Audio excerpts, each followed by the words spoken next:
Imagina por un instante que se te otorga la omnipotencia. Es decir, puedes realizar lo que desees. ¿Qué es lo primero que harías? Tal vez volar, volverte invisible o teletransportarte a un lugar que quisieras. Pues bien, ahora imagina que pasas así mucho tiempo, el suficiente como para hacer realidad todos tus sueños. Viajas a cada parte del universo y a cada momento histórico en el que quieras participar. No hay límites para tu poder, recuérdalo. Puede que en una cantidad de tiempo inconmensurable llegues a aburrirte de tanta libertad y decidas empezar a arriesgarte, ponerle pruebas a tu infinito poder. Tal vez crees enemigos terribles para enfrentarte, pero tarde o temprano terminarías venciéndolos porque eres omnipotente, a menos que logres olvidarlo.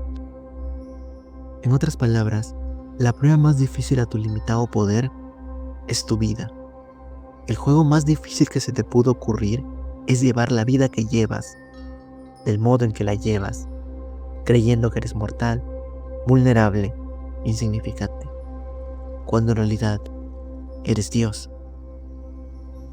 O bueno, eso nos dice Alan Watts en su libro El arte de ser Dios. Supongamos un mundo en el que todos los objetivos de la tecnología se hubieran cumplido.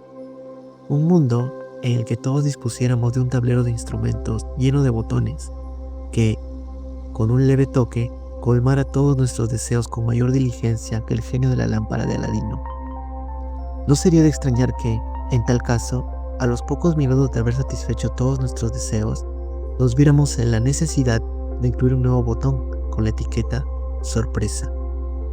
Desde la perspectiva hinduista, el mundo es el resultado de haber pulsado ese botón, un lugar luminoso y mágico que escapa a nuestro control y que expresa, no obstante, nuestros más profundos anhelos. En el plano mítico, el hinduismo afirma que toda nuestra experiencia pertenece a Dios y que, en consecuencia, Él es el único que ve y conoce. Toda multiplicidad, toda sensación de individualidad limitada y separada, de aquí y de allí, de yo y de tú, no es sino el sueño o maya, una palabra que no solo significa ilusión, sino también el poder de obrar milagros de Dios. Desde esta perspectiva, el universo es concebido como juego del escondite, al que Dios juega consigo mismo, ocultándose detrás de todos los seres, meras máscaras del único y divino yo.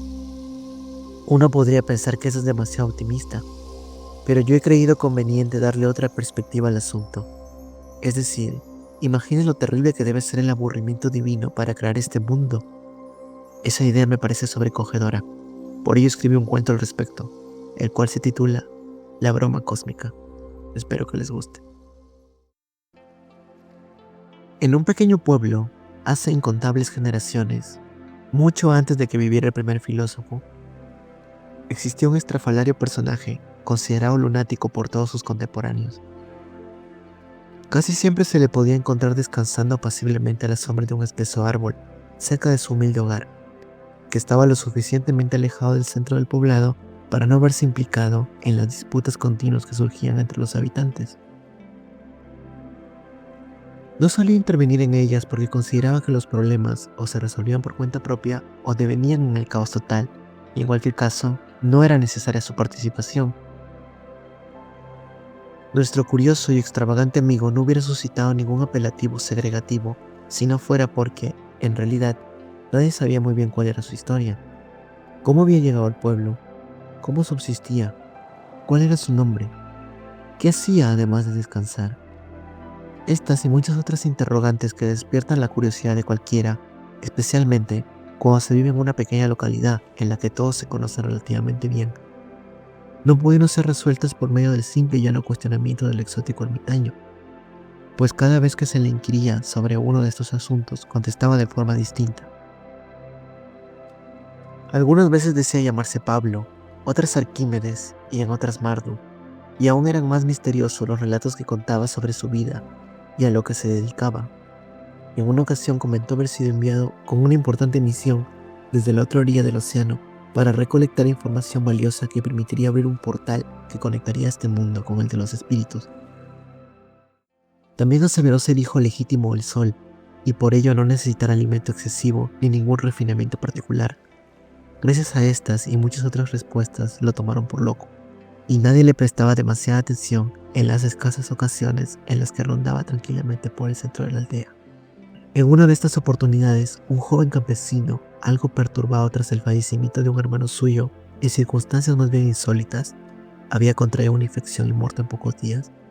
Se le acercó con la esperanza de recibir una respuesta disparatada que lo sacara de su ensimismamiento.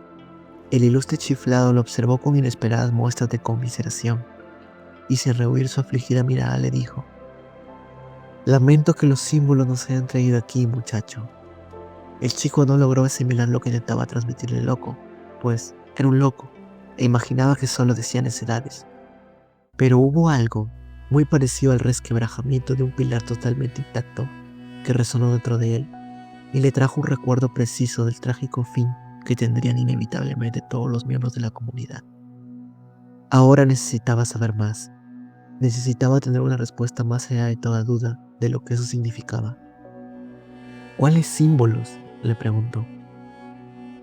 «Si quieres, te puedo contar una mentira, porque nadie tolera la verdad y no me considero un verdugo». Estas palabras pronunciadas por el desquiciado hombre no le sonaron nada desquiciadas. De hecho, las grietas de esa columna interna que soportaba la estabilidad psíquica del joven se ensancharon un poco más. El ojo ya no parecía un loco, sino un oráculo, un vidente que veía mucho más directamente que el resto de humanos el entramado del cosmos. La ansiedad que experimentaba el desdichado joven se convirtió rápidamente en angustia. Quiso gritarle que no, que ya no quería escucharlo más, que por favor se alejara, pero las palabras no salieron de su boca, pues estaba petrificado, y el extraño sujeto ya había comenzado a narrar. En su infinita omnipotencia, omnisciencia y omnipresencia, el ser no podía más que contemplarse, completamente arrogante, fascinado hasta la saciedad consigo. El uno se deleitaba en sí mismo, sin ninguna consideración superflua. Era inmejorable, sin cambios ni oscilaciones armónicas. La inefable perfección con la que contaba era tan abrumadora que llegó a sofocarse, a aturdirse con su propia luz, pues hay infinitos más grandes que otros, y el aburrimiento es el mayor de todos. Tanta paz sobrecogió a Dios y lo llevó a aventurarse por un ápice de diversión. Para que exista la diversión, tuvo que sustraerse, amputarse perfectamente una ínfima parte de su indecible luz, logrando crear un cúmulo de fluctuaciones energéticas para jugar con ellas. Pero al realizar esta plácida separación, en aras de simple e inocente placer, abrió la grieta de la fatídica dualidad, cayendo en la abominable desdicha de desear regresar a ese estado de absoluta gracia. Cada vez se sintió más y más angustiado, hasta que se llenó de una insondable culpa por haber cometido tan terrible error. No pudiendo soportar más esta tragedia, con su último rastro de poder, logró borrar su memoria, para intentar protegerse al menos un poco, para no recordar que el ciclo de dolor es eterno, y solo descansa con la aburrida e insustancial nada de la omnipotencia. Nacimiento tras nacimiento tras nacimiento, hasta notar la insensatez de esta tortura, despertar y aburrirse hasta la locura. Ese es el origen de todo lo que ves a tu alrededor, muchacho, y debes dar gracias a todos los espíritus en los que crees, y tal vez dejar de menospreciar a aquellos en los que no crees, porque esa no es toda la verdad. Si te acercaras tan solo un poco más, comprenderías cabalmente lo que es el sufrimiento, entenderías la profundidad de la desesperación que llevó a Dios a crear este mundo. Finalizado el monólogo delirante, el paralizado campesino percibió cómo el sonido circundante se esfumaba súbita e inexplicablemente por un instante que pareció interminable. Ningún ave cantó, ningún perro ladró, no se escuchó ningún tipo de ajetreo, no hubo siquiera una pequeña brisa que moviera las ramas de un árbol. Ese vértice del encierro divino acordó furtivamente sellar de modo indeleble en la memoria del joven las palabras del alienado, con un silencio siniestro. Tras un parpadeo, el ambiente retornó a la normalidad. El extraño siguió vagando con serenidad, sin ninguna muestra de afectación que delate el inmenso peso con el que cargaba. El joven ya nunca más supo quién estaba peor.